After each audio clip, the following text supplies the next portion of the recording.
This is the JLab JBuds Lux ANC headphone. The company told me that this is their first higher-end circumaural headphone with immersive lab quality sound. But what the company didn't tell me is what the bloody Lux in the name stands for. Maybe it's a measurement unit, like in 1 lumen per square meter, but I don't think that's it. Or maybe it's short for luxation, like dislocation of a joint or your eyeballs. Yeah, that's gross and it's probably not it either. Oh, what? It stands for luxurious, like in luxury. JLab knows that this is all made of plastic, right? They're not like Prada or anything. The JLab JBuds Lux ANC headphone retails for $80 and it comes in 4 colorways. Bluetooth 5.3 support with AAC, SBC, and LC3. The latter is only if your phone supports it, guys, and most don't. You probably want to check that out. This thing also has Google Fast Pair as well as multi-point Bluetooth connection. 40mm dynamic drivers in here doing all the grunt work.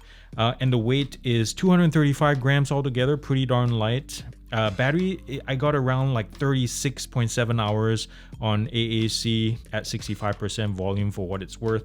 This thing has a no wear detection, but that's understandable considering the price. This green, I'll tell you what, makes the design pop quite a bit. Otherwise, this is a pretty discreet design. It's all plastic. There's no metal embellishments to pretend like it's premium or anything. The only metal you see is on the headband here. It's a 9D10 headband, not 10 or even number. It is 9, which is really interesting to me, but it is what it is. The plastics are decent. They hold on to scratches pretty well. Like if I scratch it like that, you can see it and it doesn't come off easily either. But on the other hand, fingerprints wipe off pretty quick, so that's a plus, I suppose. The plastics are also well put together, barely any kind of sounds or creaks from this extreme twist test. It mostly comes from the joints right here. And speaking of joints, it's easy to fold down in a compact size and just toss it in your backpack if you have to. The controls are all on the right ear cup and there's only 3 of them to worry about, guys, and they're nice and large. And check this out. Really positive action, equal sounding. Nicely done, JLab in this case. USB-C charging, the LED status light is right there, some venting ports at the top. The padding is called Cloud Foam. They return to form pretty well. They're decently comfortable. They stay somewhat between warm and cool for me anyway. And there's foam padding right here protecting the left and right drivers. And there's not much indicator or visible indicators for the left and right, only these really tiny embossings on the sides here, which is a kind of a bummer. I was hoping for something more pronounced like most other companies do nowadays, because, you know, we're all blind and apparently can't see things. On the side right here is the really nicely done logo. And if you squint, I can honestly see Yamaha right here. It really does look like it, doesn't it? It is technically spring, but where I'm at standing right now is around 23 degrees. And over the weekend, we got 8 inches of snow. And yesterday, on Sunday, the snow froze to like 5 to 6 inches worth of ice on top of the snow. So it's really crazy where I'm standing right now. Look at that. It's hard ice. And if I stomp down on it, it'll crack. So I'm not sure how I'm going to do the run test like I usually do, but we'll try. If I die, this is my last testament to you guys. But anyways, I have the JLabs on, and I have Elisa Amador playing together on my OnePlus Open. And we're walking from the back of my house towards the side to test the range on these. Love her. She's awesome. You should listen to her. She first got my attention from Tiny Desk NPR. I'll link it down below. She's really good. Her technicalities are awesome. And where I'm standing is around 25 feet. And we'll see how the range handles. It's still going strong. How's it going? Wow. Thank you guys for joining me, by the way, on this really cold morning. Still going strong. I have not heard a single signal fluctuation. That's pretty impressive. Wow, JLab. That's pretty crazy. This is the strongest signal I've ever gotten. Is it the weather or something? Can't be. So check this out, guys. I have the house between the phone and myself, and I'm still hearing the music nice and clear. So this is, I would say, hands down, by far the best signal strength I've ever gotten on a pair of headphones. Still nothing. No signal loss, no disconnect, obviously. That is crazy, guys. This is awesome. Back to Elisa. She is great for testing these because, as I'll talk about sound quality later on, these have a really bass push and it fits her voice really well. She has like a lower soprano that goes really well with this, and her instrumental acoustic guitar that has a warm sound, is a perfect pairing for these headphones. But anyways, let me try to run on these. You can see, ouch, jeez, jeez, that was deep. Oh my goodness. Yikes, that's crunchy snow right there. I'm not sure if you can see it, but the stabilization on this camera probably dulls it a little bit. Yeah, I'm not running, but you can see the fit of these on my head. Really nice, actually. But I'll talk more about comfort later on. But they look good on the head, especially if you get a lighter colorway. These are fantastic. But anyways, let's check out the mics and how they perform down by the street again. I'm standing by the roadside right now to get some good sound samples for you guys with these Luxes on. There's a plane flying by that direction. And I hope it shows up in this recording because I've tested these, as I should, over and over again. And there's this weird behavior. Whenever noise suppression, the algorithm kicks in, like right now, it's really quiet, practically no traffic, even though it's rush hour. My voice is nice. It has a good, nice, warm, bassy, sound and everything. But the moment noise comes in and this algorithm kicks in, it dips. It goes softer digital sounding processing or something like that. I'm not sure what's going on. And by the way, before I forget, there's wind coming from that direction, hitting the ear cups. I'm not sure if it will show up in the recording. The last time I tested it, it didn't, so that's a good sign. But it does enter into the casing in the ear cups. Right now, I'm hearing every single gust of wind. Here comes a truck, a couple of cars. Testing, 1, 2, 3. Do you hear what I've been talking about? It dips. The voice does, anyways. So there you have it. Let me know what you think. Oh, another interesting behavior, not a big deal, I just want to bring it up. Everything that I noticed is I had active noise cancellation on running. Whenever I get phone calls, the active noise cancellation will temporarily dip into pass-through or turn off actually, and then it will come back on. So that's an interesting behavior right there. Testing, 1, 2, 3. Comment down below what you think. I would love to hear what you have to say, whether you like how the JLabs handle noise suppression during phone calls. Let me know down below. Anyways, back to the studio. Having something like Lux in the name, or even talks about lab quality sound and all that, might fool you, and it definitely did fool me initially, into thinking that this might have borrowed tuning from the Epic Air Lab Edition, for example.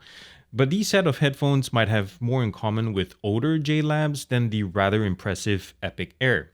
Say you bring up anything from Caroline Polachek and Michael Jackson to Leanne LaHavas and Miles Davis, for example, you can almost immediately tell how bass takes a dominant role throughout this thing. Even though technically I think it's more of a low frequency, lower mids crossover causing this impression of bassiness, but for the sake of this video, I'm just going to stick with bass or low frequency as my descriptors. Now, in the default JLab signature preset, it's warm, it's full, but almost to the point of being muddy when listening to genres like pop, rock, and jazz, especially for upper mid-range to treble vocals. They're rounded off enough that voices cease to sound like their OG version. Now, at least all that bass doesn't really come at the expense of clarity either. There's enough sparkle and on the high end to keep you engaged, which also highlights the strong U-shaped sound profile that is built into this thing.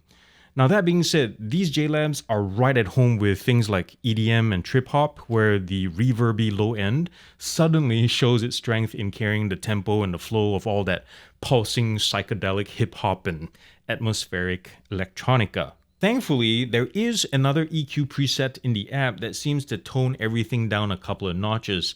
Whenever I use the second preset over on the list, my ears are just in a happier place. Everything just becomes less frenetic.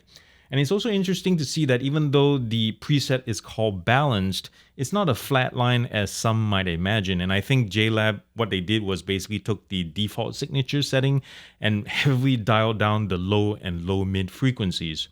And if you still don't believe how boxy the bass is, just go ahead and switch to custom EQ where all the 10 bands are parallel and you can hear all that muddy goodness for yourselves. Other points. Well, this thing does get loud to the point that I hope JLab includes some kind of dB limiter function in the app in case, you lend this to your kid or something because you just don't want to blow their eardrums out, right?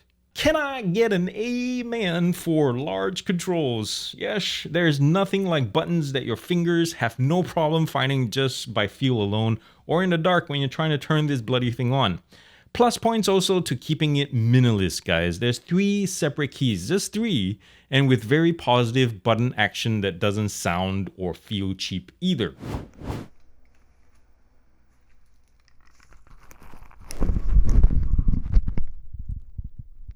JLab on.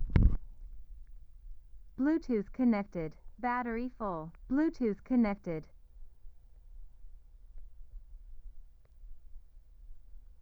Be aware. Noise cancelling on.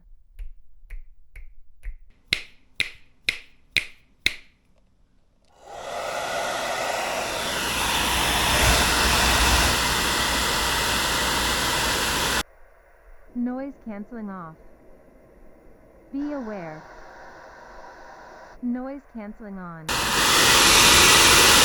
Be aware. Noise cancelling off. Be aware. Noise cancelling on.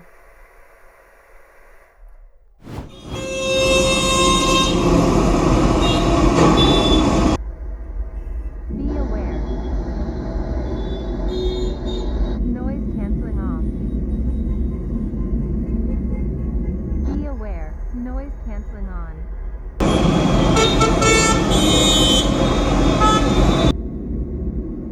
Be aware. Noise cancelling on.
Get you out of my mind. It's like I feel it for the first time. Been thinking about you all night. I've been searching for this all my life. You're just my type. I've been looking for a boy who can treat me right. If you haven't already noticed, the JBuds Lux is made mostly of plastic, which absolutely makes it light and comfortable. Well, for most people anyway. But because this is the negatives, of course, I have a couple of problems with it. So the clamping force plus the narrow width of the headband, they don't do a good job at keeping the headphone on your head whenever you get too excitable with your music. You know what I'm saying? And the other problem is, and let me put this on so I can show you what it is, at least for my head, there's a noticeable amount of pressure on the lower quadrant of the ear cups against my jawbone, and I can't wear it for more than an hour at a time before it starts hurting. And I think the angle of attack is just too sharp, and it's possible that this pinch can be prevented with a tweak in the angle of the ear cups or the curvature of the headband or adding more thickness to the ear pads at the bottom right here. Maybe. That's just a suggestion. Okay, this next one, I'll admit, is probably nitpicky. So the hollow plastics from top to toe, they cause a great deal of handling noise. And yes, it's an $80 device, so a plastic build comes with the territory, right? But I bring this up only because this is one of those things that once you hear it, you can't unhear it. You'll notice it for the rest of your time owning this thing. I'll tell you what, JLab is bringing it this year, guys. Where some of the more well-known budget to mid-budget audio brands come from foreign soil, it's so refreshing to see a Californian company throwing it down with the big boys. With the JBuds Lux, for example, what we have are headphones that offer strong sound for casual listeners, decent active noise cancellation, and I'll give it like a C+, B- rating here. Very nice controls, very responsive controls in fact, great color options, app support, and also good battery life. On the other hand, what doesn't work for me, and as I mentioned earlier, are the uncomfortable clamping strength as well as the overly bassy sound tuning. Now, for the same price or even less, if you shop around, you can also consider the One More Sonoflow, the Edifier WA20MB Plus, or the Soundcore Q35, or the Space One, all of which have LDAC and high res, and as a whole, to my ears anyway, they sound holistically better. And while we're at it, let's also throw in the new Earfun Wave Pro. Same price, the claims are really strong specs and everything, and I've yet to test that one. The review is coming soon for that. So that's all I got to say for the JBuds Lux. The links are down below if you're interested in checking it out. And I hope you enjoyed this little review right here. And if you like what I do, guys, don't just watch and mooch and disappear. Show your support, thumbs up this video, and subscribe the heck out of it, and share this with your friends. And thank you guys for spending your time with me today. I appreciate y'all. I love y'all very much. And remember to do something loving and kind for somebody in this world, because guess what? If you haven't seen the news, the world needs it more than ever, and it starts with you. I love y'all very much. Peace out and God bless.